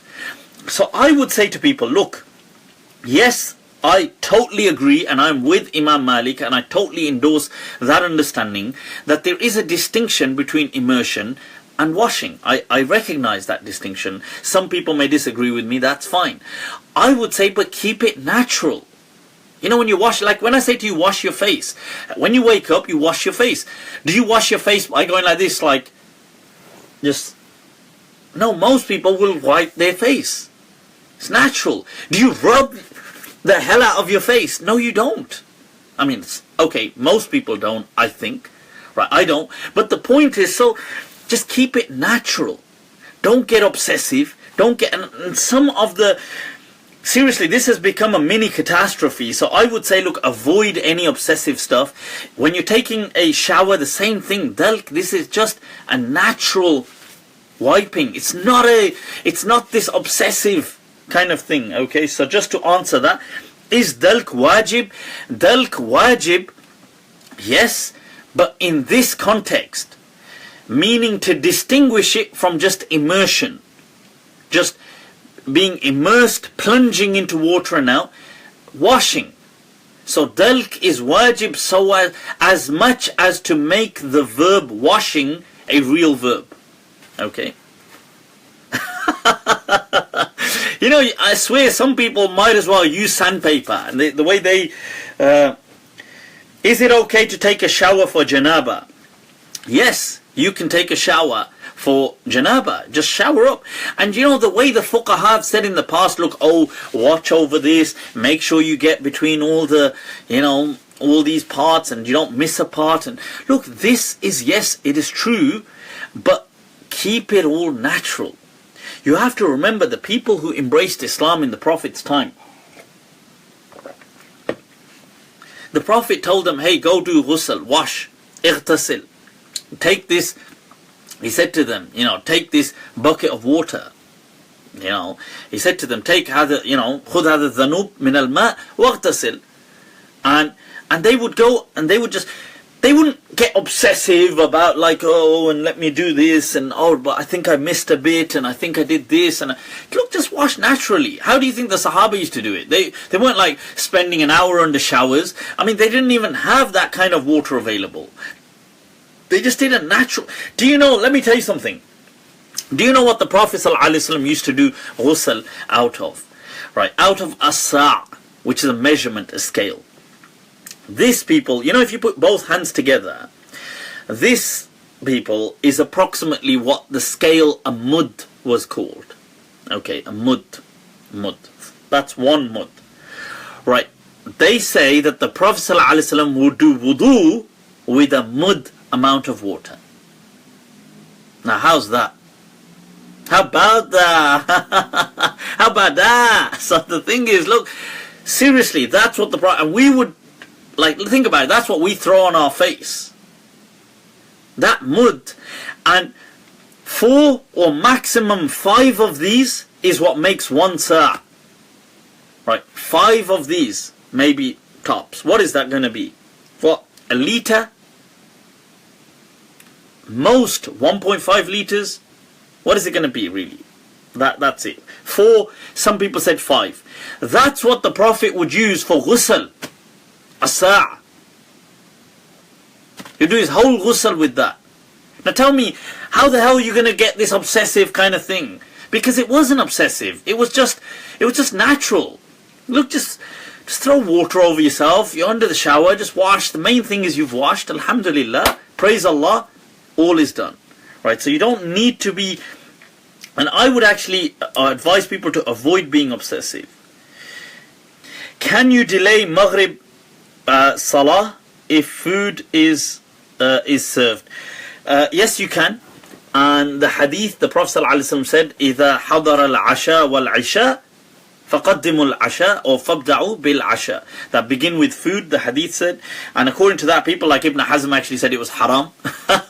Although I wouldn't go to that extent, because he said the Prophet commanded it. But what I would say is that, look, stream. Not sure what stream means. What do you mean by stream? Can I leave the stream? Right, so the thing is, so you can do that. Maghrib has a time, as Imam Malik said it. I know the Malikiya have a difference of opinion, but I go with what Imam Malik says in the Muwatta, his own book, where he says, وَقْتُ الصَّلَاةِ مَا لَمْ تَدْخُلِ الْأُخْرَى. And he says, and the waqt of Maghrib is مَا لَمْ يَغِبِ الشَّفَقِ. As long as Isha hasn't come in, it is still time for Maghrib. Okay, so that's fine. So you can delay Maghrib prayer to eat food. That's fine. Or you can pray and do that, and either ways. Witr and Qunoot. Right, sorry, there was a question here. Is the saliva of unbelievers impure? Good question. Right, okay. According to the school of Medina, life necessitates purity. Remember that principle, people. Life necessitates purity. Al-hayat taqtadi at-tahara. That all living things are always by default pure. That's a principle to remember. Another principle, all things by default are always permissible. Right, so the default categorical ruling for everything is permitted, unless strong compelling evidence can prove otherwise. And all living things are pure. Now, based on this, in the school of Medina, every animal is pure whilst it is alive. It is only the carcass, the dead animal, the cadaver of a dead animal which is deemed impure. But all living animals are pure, including pigs. Now this is going to be surprising to some people, but a living pig is not impure according to the school of Medina, according to Imam Malik. It is not impure. A dog is not impure. I know according to the other schools, so according to the Shafi'i school and the Hanafi school, pigs are impure and dogs are impure as well, according to Imam Shafi'i and I believe Abu Yusuf and some of the Hanafiya, right? So, but the point is, according to the school of Medina, all living things are pure. So if I'm just saying, I'm not saying you're going to be around pigs, but if you were, just to give an example, and pig saliva was on your hand, it's not actually impure. It may be unhygienic, but it's not impure. That is the school of Medina. Human beings are pure. Muslim, non-Muslim, they are pure. Their saliva is pure, their tears are pure, their sweat is pure. I'm not talking about urine or defecation or things like this. I'm not talking about waste like that, but I'm talking what the body, natural bodily fluids that are produced and excreted. So tears, saliva, sweat, things like this of animals, of anything that is alive is always pure.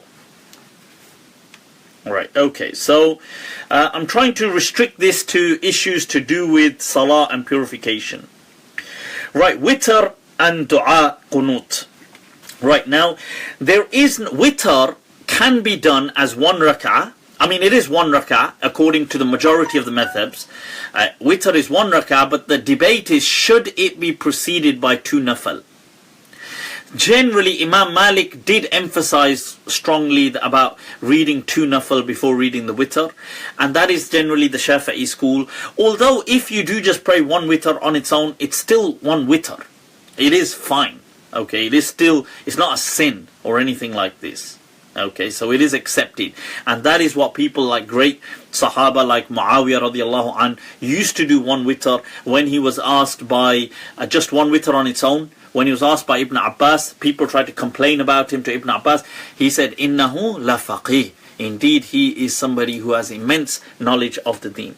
So the thing is, witr is generally prayed one on its own, although the scholars do encourage, obviously they did encourage a lot that you pray two nafil before it. In the Hanafi school, your question on witr, and the thing is, the Hanafi school, it's done as three. Now the Prophet, they say that he prayed 1, 3, 5, and went on, which obviously nobody's going to do today. So the point is, the Hanafiya do 3 religiously, and to them witr is like wajib. Okay, it's wajib. And Asbagh from the Malikiyah, who's a student from the student of the Malikiyah, he kind of seems to go that way a bit with them. And almost Sahnun as well, a bit, seems to be a bit Hanafied on this. But the thing is, so they feel it's almost a sin to miss witr. According to the other madhabs, according to the school of Medina generally, it's not a sin to miss witr. Although you should pray witr. If you're feeling lazy, at least pray one, and that's fine. Okay. Now, does it have a Qunoot? So when you are praying one, when you get up from ruku or before going into ruku, Qunoot is a prayer where you kind of are, it's a prayer of sincerity to Allah. That's what it actually means, Qunoot, to kind of, like Allah says, قُومُوا لِلَّهِ قَانِتِينَ, that stand for Allah with kind of devotion, commitment, qaniteen, and Qunoot is that commitment, that devotion. So there's a dua al-Qunoot, a dua of Qunoot, and there's a few, Allahumma inna nasta'inuka, you can read that one. That's a popular one. Imam Malik did like that one. There's the other one, Allahumma ahdina fi man hadayt, wa afina fi man afayt, wa tawallana fi man tawallayt. These are all kind of Qunoot. The Maliki Madhhab and the Shafi'i Madhhab generally do not recognize these in witr. It's only the Hanafis that do. The Shafi'i madhab recognizes it in witr in Ramadan only, and the Maliki madhab, some said maybe okay in Ramadan, but most of them didn't recognize this in witr at all. They recognize this in the morning prayer, in subh, believe it or not.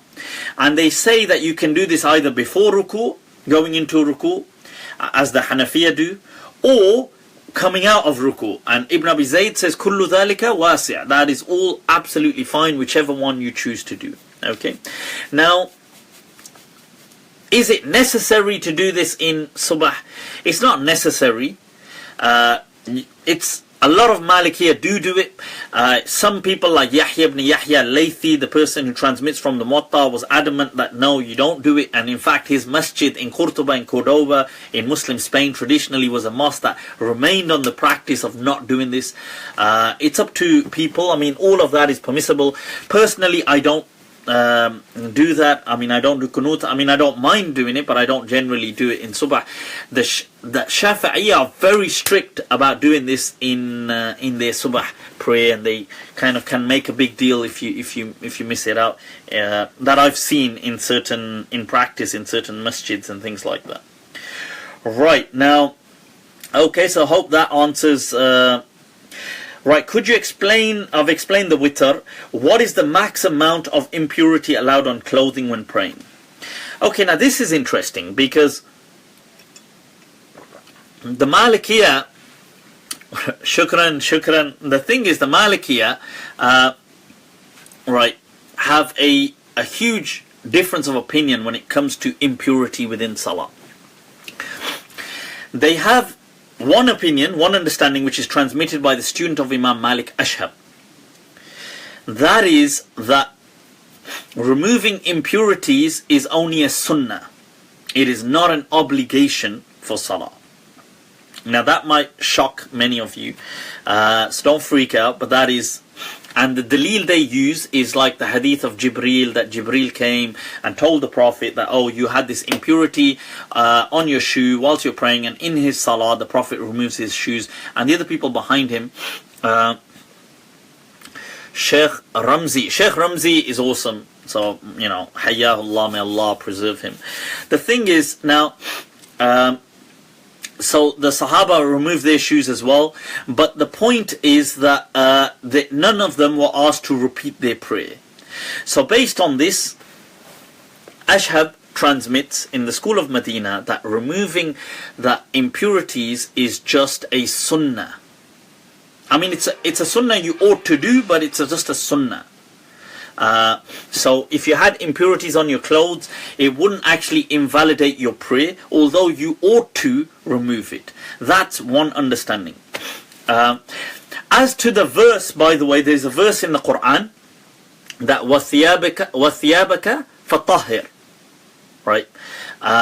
Now this verse in the Quran, where Allah says to the Prophet, قُمْ فَأَنذِرْ وَثِيَابَكَ فَطَهِّرْ, that stand and preach to people and warn them and purify your clothes. They responded by saying that this surah was Makki. This surah was one of the earliest surahs that was revealed to the Prophet ﷺ. So this was one of the earliest surahs, Ya Ayyuhal Mudaththir, as you see.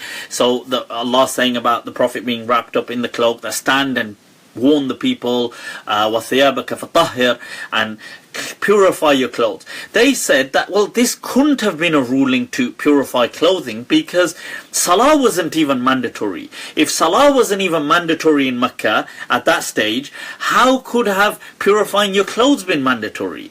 Because Wudu wasn't even mandatory. So they said, ثِيَابَكَ فَطَهِّرْ, a lot of the Mufassirin say, it means قَلْبَكَ فَطَهِّرْ. It either means purify your heart, or it means purify your outlook, as in become pure. That pure presence. So this is how they answered that.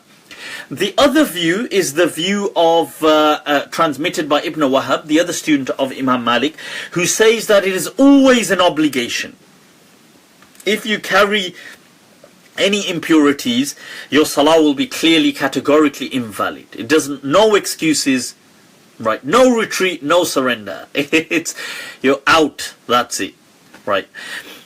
That's his understanding, that's transmitted by, and I suppose they look at broad understandings of just purity, that, you know, where Allah is saying about just general understanding. There's no clear verses, but just general versing's like, you know, خُذُوا زِينَتَكُمْ عِنْدَ كُلِّ مَسْجِدٍ يَا بَنِي آدَمْ خُذُوا زِينَتَكُمْ, you know, take your kind of adornment with every masjid. Masjid here means time for salah. Now, Okay, and then you have the third understanding transmitted by Ibn al-Qasim, which is the one which I would endorse, and it is the popular view that is taught in most of the books, like you're going to get in Mukhtasar Khalil and other books within the school of Medina, that it is that you should remove impurities as long as you have the capacity to do so, which includes time and accessories. So for example, so you have the capacity, the means to do so. So if I've got impurity here, but how the hell do I wash it? I've got nothing to wash it with and the time is running out, then that's okay. Or if I've, for example, I don't have any water here, or I don't have that kind of water to wash this right now, or don't have whatever the situation, if I don't have the means or adequate means, then you can forego it. So you should do it as long as you have the means and as long as you are aware. So if I was unaware and then I find out later on, hey listen, oh my God, what am I doing with all this impurity? Then in that case, if I was unaware, then it's fine. So as long as you are aware and you have the means and capacity to do so, then you should remove the impurity. What about tiny impurities? Tiny impurities. Right, so where do we get tiny impurities from? Right, so the thing is, like, let's say, I'll give you an example. And a lot of people ask this, like if you go into the toilet. Right, so if you're standing up to relieve yourself, to take a leak, right, which by the way, according to the school of Medina, is not an issue. Okay, it is not an issue to stand up and take a leak. Okay, in fact, in the hadith, there is a hadith that the Prophet ﷺ stood and relieved himself. Right, so it is actually fine. I know the Hanafi school consider it discouraged and they can look down on it and see this as but the Imam Malik, when he's asked in the Mudawwana, he says there's no problem with it. They ask him, can a person, yabulu wa huwa qa'im, can he kind of urinate while standing up? And he said as long as he's obviously not gonna be completely splashing back on himself, he said, what's the issue? So this is not a but let's say you do stand up and urinate and there's some what can we say, shrapnel, it backfires slightly. I mean, there's going to be some kind of you may get some tiny level of I don't know if they're drops. They're not going to necessarily be drops, but you'll get some kind of tiny splashes maybe coming back on yourself. This what you see is this is negligible. So Qadi Ismail, who I quoted earlier on, the Don of the Iraqi school, I find him, he was an amazing personality, by the way. Now, also from the teachers of people like Imam Bukhari and stuff like that, he was one of the legends of hadith and Arabic grammar in his time. Now Qadi Ismail's fatwa on this is very clear, which he says that he says ma tatayara minhu, he says whatever kind of like flies back, like you get tiny kind of splashes kind of coming back,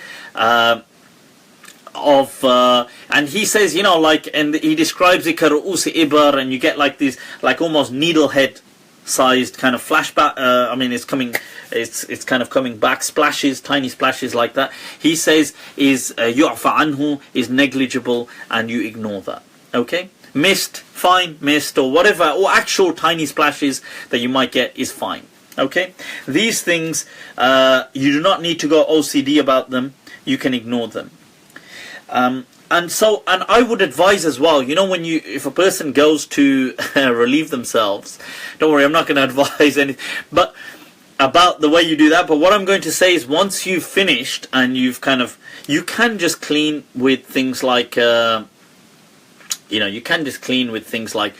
tissue paper.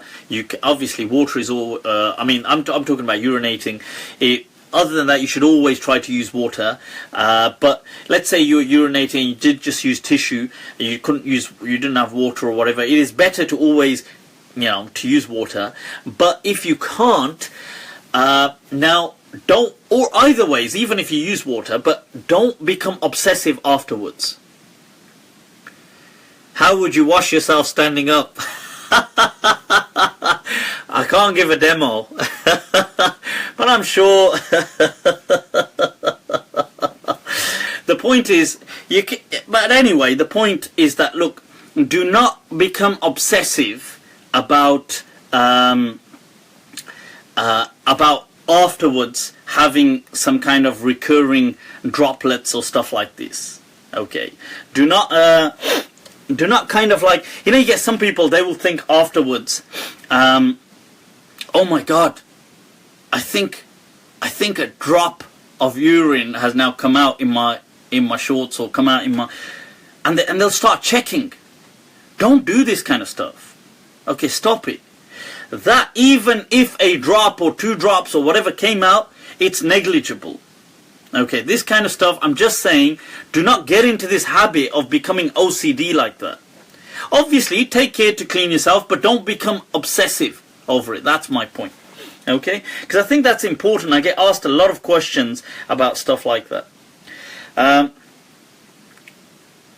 Right, okay, I'm not sure what, somebody had asked a question, Rachel, about explain what a shift is in women's appropriate dress in Salah. I didn't really understand this question. And she said a hadith mentioned the word shift, and I did ask for what that meant.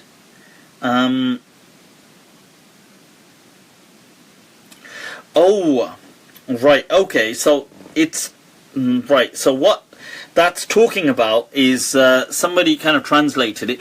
So what that's talking about is the garment. So when the Prophet ﷺ, somebody saying, I know your password. I have multiple passwords on my phone, by the way, multiple. I have different layers of passwords. To get into something else, you need another password. Right, so the thing is, now, right, so it's just, the Prophet was just describing like an outer garment that the women wore, a bit like a kind of like a loose, I don't know, like a loose kind of overdress. I'm not good with the names of dresses and things like that.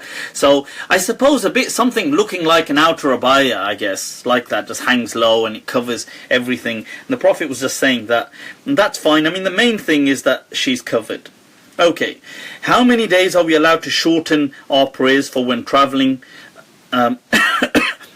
Okay, you're allowed to shorten the prayers in the school of Medina for 4 whole days, excluding the day of arrival and day of departure. So 4 whole days in the middle. Right, so that's okay, if that answers that. From 2.5 weeks at a time. Right, okay, if you're staying away from home 2.5 weeks at a time, then I think, no, you can't shorten for that kind of amount. But if you were traveling in between somewhere on those days, so for example, you're staying somewhere and now one day you've got to travel to another town, you can shorten then. But what you can do is combine, if that's going to create ease for you. Combining does not require the distance. That's only for shortening. What defines traveling in Islam? Okay, now people have said all these things like 48 miles and 80 kilometers or 36 miles or 20 something. In my understanding, what I would say is, look, the Prophet never specified a kind of mileage. The Prophet didn't say that, look, let me chill a little. Right. The Prophet didn't say, look, if you go this many miles or that, then this is going to be, it's going to be, you can shorten, or you're now a traveler, or you're this. They just described some journeys of the Prophet, and they said, oh, when the Prophet traveled between this place to this place, he shortened. So we measured that, and it happened to be arba'at burud, and arba'at burud happens to be this, and they measured it back. 1 barid is 4 farsakhs, and, or 3 farsakhs, and 1 farsakh is this, and that's how they kind of measured it. I would say that, look, whatever is a journey, you do have many traditions from some of the Salaf, Sahaba, who would shorten, even if they went on a 3-mile journey. They would go for 3 miles and say it's a journey. I would say, look, what you would call a journey. Like, let's be honest, like, if I was going to drive into the city centre, I wouldn't call that a journey. So, I mean, what would, and I do agree, Ibn Taymiyyah's definition of travel is on point. I agree with that. His Rasail and his point on this, his whole research on this is very good. It's very impressive. The thing is that, look, whatever is a journey, so if I was going from Birmingham to Coventry, I would consider that a journey. Right? You know, it's not 48 miles or 40 whatever miles, but I would consider it a journey.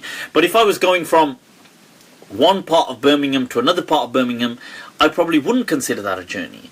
But if you're going from one part of London all the way to the other part, maybe you would consider that a journey. I mean, I hate London traffic anyway, but I'm just saying people probably would consider that. So it comes back to your understanding, okay, of what you would consider a journey. If you don't want to be held by these if you don't want to, it's your call, but if you don't want to make that call, then you can just take these measurements that people have given. People have said, 48 miles, 36 miles, whatever, something like, you can take one of these. Generally a popular one that you find is 48 miles. You can take that, okay. Can I pray in a vest? When you're praying, you can pray in a vest. Yes, that's absolutely fine. The day of departure and day of arrival be prayed full. When I answer that question, no, they can be shortened. So in essence, it's 6 days, but 6. But 2 of these are not whole days. So you've probably got there midday. So you started to shorten, and you probably left in the evening or whatever. So these 2 days on your journey, you can shorten them, and 4 whole days in the middle. Okay? I know that Hanafi school is much more relaxing and giving on that, although they're much more stricter on the distance and stuff like that. So the Hanafiya do allow, they will allow somebody up to 15 days, and but then they have other very strict conditions and stuff like this. But this is the popular view, this whole kind of like you have 4 whole days. Okay? So you can pray in a vest, that is okay, but you shouldn't dress down for Salah. Salah, like if it was Salah time, I'd just pray like this. If I happen to be in my vest, I would pray in my vest. But what I wouldn't do is say, oh, it's Salah time, take this off, and then just pray in my vest. It shouldn't happen like that. Okay. How important is stillness in Salah? Right, okay, stillness here isn't stillness as in standing still. Stillness in Salah means i'tidal and tuma'nina, and I do answer that in the video where I said it's about performing something wholly and kind of correctly, adequately, and with some tranquility. So when you're standing, you've kind of stood straight. If I'm like this, I'm standing up now. Like imagine I had to get out of ruku and I just went and straight into sujood. That's not standing up. Stand up. It doesn't actually mean you can't move in Salah. You can move. It doesn't mean stillness, it means more that the posture becomes complete with some tranquility. Does moving more than 3 times nullify the Salah? No, it doesn't. Okay, your Salah is fine. You can move more than 3 times. I know in the Shafi'i Madhhab, if you move 3 times, or in the Hanafi Madhhab, it invalidates the prayer. In the Maliki Madhhab, no, you can move. But as long as it still looks like you're in prayer. Like obviously, if you start to do some kind of like, then you're not in Salah. But if somebody was to look at you, like if you stepped forward and moved up to fill a gap, and then imagine you moved again, but it was obvious that you are still in Salah, then that's fine. Okay? What is the ruling on Fajr Salah that is missed at its appointed time? Should it be offered as qada, or as long as it's before Zawal, can it be offered as normal? No, look, it is qada if it's beyond its point, but you just pray as normal.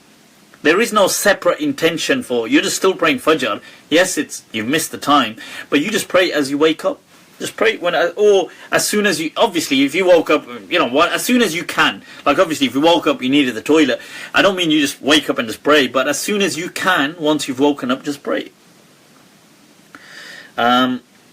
Somebody's saying, I wrote your question about the Godfather. I'm not sure what that meant actually. Can you fast during Ramadan if they are diabetic? They can fast if they can make it. If they choose not to fast, they have that dispensation. And I've answered that in my fast and fiqh. Can you cross someone in front of them whilst praying? Yes, you can cross them, but this distance of not crossing somebody is only to the point of their sujood. It's not like in front of them. So people haven't explained this very well. So people think, right, in front of this person. But in front of them means what would take up to the point of where they would do sajda. So you shouldn't really do that because it's very distracting, unless it was necessary. Right, so obviously if a person's praying, you pass right immediately in front of them. You shouldn't really do that because it's bad manners and it distracts the person's salah. And you shouldn't do that out of respect for the person praying. So, but if you walked, I don't know, like 2 meters ahead of, so from where their feet are to 2 meters, that's plenty of space. Is there any special reward for using a prayer mat?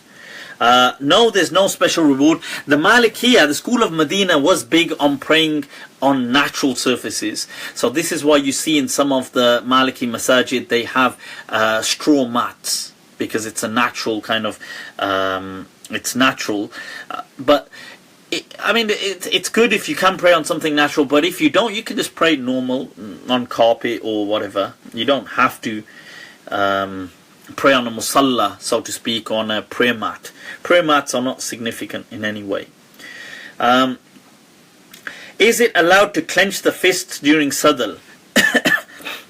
Yes, you can clench the fists, you can leave them open. Even when I tend to do qabd, I kind of do wada, where I place my hands on top. I tend to clench that. But I suppose there's no actual ruling, but I tend to clench it and I tend to put my hand on there. In the Maliki Madhhab, the school of Medina, if you are going to fold your arms, it says, according to Ibn Habib al-Maliki, as he transmits, it's kayfa mattafaq, however it comes together. So it's wada.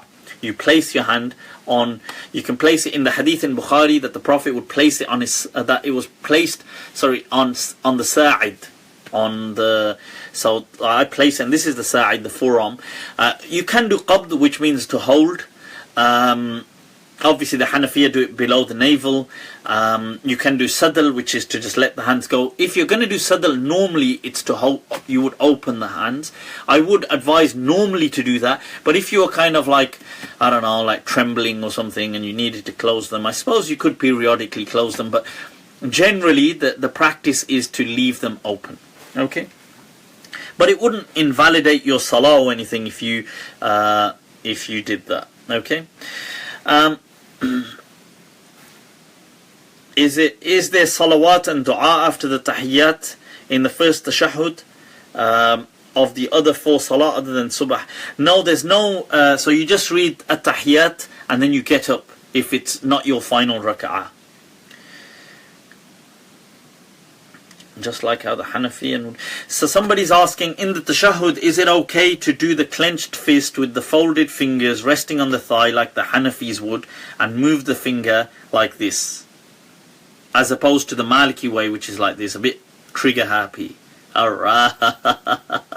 So the thing is, we move it like that, really, the Malikiyah, and so as you can see, the finger just placed, thumb placed on the middle finger, but the others, they kind of do it this way. Now women would do the same, but if you choose to, if you want to do it the other way, there's no big deal. In the Maliki Madhhab, some people don't even do that. They don't even move the finger, they just leave the hand out. So if you want to do it the other way, there's no big deal. This is a minor act within Salah. It's not a highly strongly emphasized action. Right, somebody asked, why do Rafu al-Yadain? Rafu al-Yadain is raising the hands before ruku and coming out of ruku. I did explain in the video that You see, when you're going to begin your salah, the Malikiya usually raise them about there somewhere. So it's not up there like the Hanafis, although there's no big deal, but they just do it naturally. Just do it something like this. And in the salah, if you're going to do Raf al-Yadain, it's usually a bit lower. They disagree amongst themselves. Should it be like this or like this? Right, so between Sahnun and Ibn al-Qasim, there's a difference of opinion on how it should be. So you might get some of the people doing it like that. I tend to just, if I do Raf al-Yadain, so I'll tend to just do it like that. But that's within the salah. Obviously, to start the salah is a bit higher. That's all. But it's all about keeping it natural. If you choose not to do the Raf al-Yadain, that's fine. It's all it's all from the Sunnah to do it or not to do it. The Maliki Madhhab, school of Medina, is not fussed on these things at all. Somebody said, is sperm from the man impure? Does it make the prayer invalid? This is an interesting question because you see, the Maliki Madhhab generally, there's a difference of opinion. The Maliki Madhhab generally seems to have gone in line with the Hanafi Madhhab in saying it's impure, generally speaking. Although Qurtubi and I think 1-2 of the scholars kind of questioned this, and they appear to be more in line with the Shafi'i school in saying that sperm is not impure, it's pure, that by default all naturally excreted kind of fluids are pure unless proven otherwise. That is the Shafi'i madhab and the Hanbali madhab. My personal understanding is in line with that. I don't consider sperm to be impure. But I mean, the popular understanding within the school of Medina, and that's what kind of Imam Qurtubi kind of leans towards, and some of the Maliki fuqaha have kind of lean towards in their criticism of this mas'ala. But generally, the popular opinion that people go with is that it's impure and you need to wash it. Does it invalidate the prayer? Once again, that will come back to the first thing. I would say generally it wouldn't, in my understanding, because first of all I wouldn't consider it impure anyway, but it would come back to the quantity, because even impurities, small amounts of impurities are negligible. But I mean, unless you've got in which case, why the hell haven't you washed it? So, right, do you have to move your finger during tashahhud? No, you do not have to move it, but it's recommended, and you move it right through till the end. So as soon as you begin at-tahiyyat, right through till the end, assalamu alaikum, that's it. So it's till then. Does the ruling of touching the opposite spouse with opposite sex with desire and the consequent outcome of wudu being invalidated apply to one spouse also? The Maliki Madhhab they say this is to do with desire. So if you were touching in an indulging sexual way, and then the wudu would break. Okay, but if you just happen to touch and it wasn't, then the wudu doesn't break. Unlike the Shafi'i madhab, which says categorically all touches invalidate, even if it's accidental, and unlike the Hanafis, which say no touch whatsoever can invalidate. I like their wudu, it's very strong.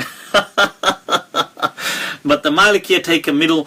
And the reason they do that is because they have the hadith that the Prophet ﷺ said, whosoever touches his private parts, let him repeat his wudu, of the hadith of Busra bin Safwan. But then they also have the hadith of the Prophet ﷺ, like when he would pray, and Aisha says that she would sometimes be lying in front of him when he was praying, and then when he would come down, because she says the houses never had lamps in them at that time, so it would be dark, so the Prophet would reach out as he's coming out, and you'd kind of scope the ground in front of her. So if he touched her, she would move her legs, and he would do sujood. He would do sajda. So this touch didn't invalidate. Neither in the other hadith that Aisha says she woke up and she was looking for the Prophet, it was dark, so she moves her hands about and she says, and I ended up touching holding onto his foot, and I could tell that he was in sajda. His feet were kind of resting and he was in sajda. So this didn't invalidate the Prophet's prayer in any way. So the Malikiyah drew this middle ground of saying it's to do with desire, which makes a lot of sense. If the prayer time is almost finished for a particular prayer and one has no option but to pray around infants, prayer be valid? Of course you can pray around infants. Oh, you mean if they've soiled a nappy? Well,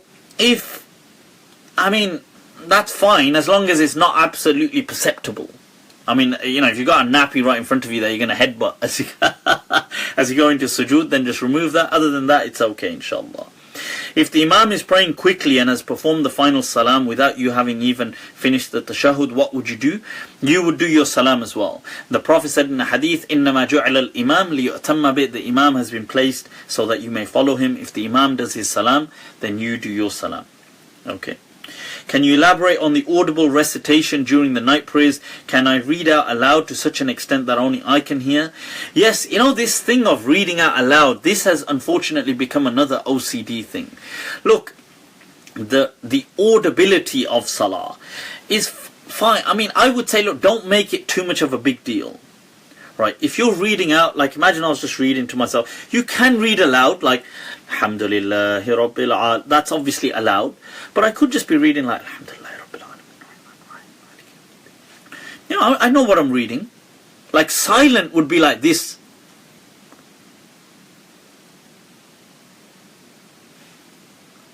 I mean, I'm absolutely silent. Reading aloud, just going. There you go. I can hear myself, whether it's through the conduction within or through actual audible. That's fine. You don't need to yell. And sometimes you get some people, they'll come and they'll stand next to somebody and they'll start going, Alhamdulillah Rabbil Alamin. And they're like, my salah will be invalid unless it's loud enough for these people to be disturbed by it. It's not true. Tell us more about the rulings of the traveller. I think I did. Yep. I think, have we finished all the questions? Yep. I think so. Yep, so I believe, people, we've done quite a few questions. Shukran. Let's see, anything else here? When you're following the Imam, do you stop the finger and wait for the Imam to do salam? You can carry on if you want. You can go all the way. If you finish, you can make any other dua. You can ask Allah for anything. Dua for those who don't speak Arabic can be in any language. You can just ask Allah for anything. You can say, Ya Allah, really wanted that iPhone. You can ask for anything. It's not, you shouldn't feel embarrassed to ask Allah. I know in the Hanafi Madhhab you can't. The dua in the Hanafi Madhhab have to be from the Quran or Sunnah. In the Maliki Madhhab they can be anything, and the Salaf would say even if you wanted an apple, and not an Apple iPod, but even if you wanted an Apple iPod you could still ask. But they say in the hadith, walau tufahan, that even if you're going to ask for a tufah, or if you're going to ask for something, you can just make dua. You can ask Allah whatever you want. Okay, and you can keep moving the finger. The hadith says that the Prophet ﷺ would move his finger, yad'u biha. He would make dua whilst with it. Oh, damn. What's the ruling for talking in salah? Some people answer the phone.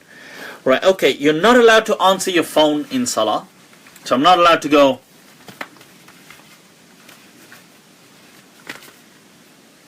yo, what's up? Hello there. Not allowed to do that, right? So the thing is, but what you can do is, you see, talking is, in the school, talking, any forgetful, accidental talking is forgiven, right? Any dhikr speech is okay. So imagine you sneezed and you said, Alhamdulillah. Oh, I'm in salah, you thought. That's okay. Dhikr is okay.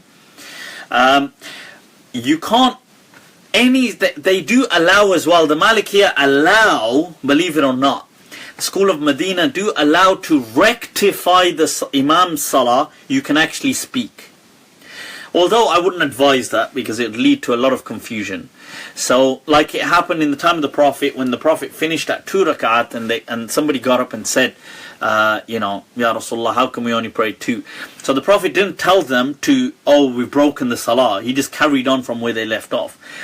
So to fix the salah, you could technically, like if somebody was praying and you said, like imagine he got up for the 5th rak'ah and you said, that's the 5th. And the person sat back down. But I would advise just doing like Subhanallah or Allahu Akbar, because saying it in English or saying it in another language or saying something like that's the fifth is going to lead other people to think, oh my God, your salah's broken, because according to their madhab it has broken. It's going to lead to a lot of confusion. But you can't answer the phone. Okay.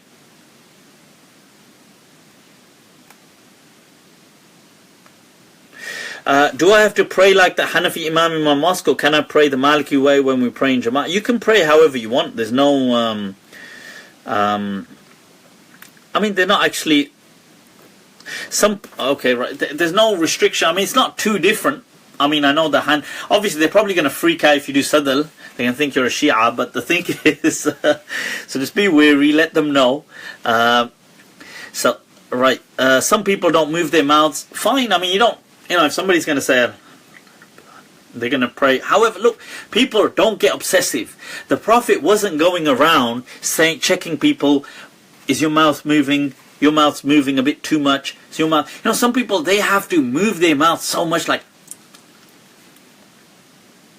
it's like, what the hell are you doing? Some people, just be natural. If for you, it's like, but just be natural. Keep it natural. That is really big in the school of Medina. I heard that there should be some light whilst praying. We shouldn't pray in darkness.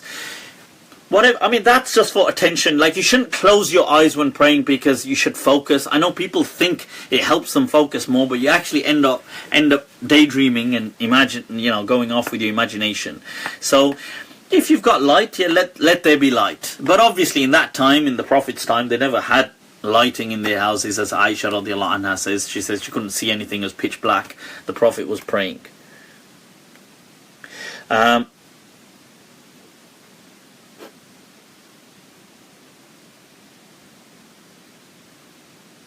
So no ghusl needed after. Alright, I think I've answered that. Right, I did answer. Any type of ejaculation or orgasm does require ghusl. Okay, ritual kind of washing. So that's for men or women. Is covering of the hair fard or sunnah? Because Aisha's asking a woman, I'm taking it, that's for a woman that you're asking. It is generally a fard, according to the normal understanding. I'm not sure whether this question is to do with regular stuff or to do with salah. I assume it's to do with salah. Right, so the general understanding is that it is a fard within salah. According to people like Qadi Ismail and some of the Malikiyah, I did mention that they felt that these rulings were independent of salah and just happened to overlap with salah. So salah would still be valid, they felt, but you might be sinful for that as a separate thing or not. So they answer this hypothetical question: what if a person prayed in the dark on their own but happened to be naked? So they felt that this was disrespect to the salah, but the salah in itself, it was not mandatory to be covered that was a normal, what they called a fardun Islami, that was an Islamic obligation and not a fard of salah. That said, that's not the majority view. The majority view within the school of Medina is that it is an obligation of salah, so it doesn't need to be covered. If a woman's hair becomes uncovered in the salah, then that is part of her extended aura. It's not the core aura. Therefore, if she covers it back up, the salah is fine. Okay.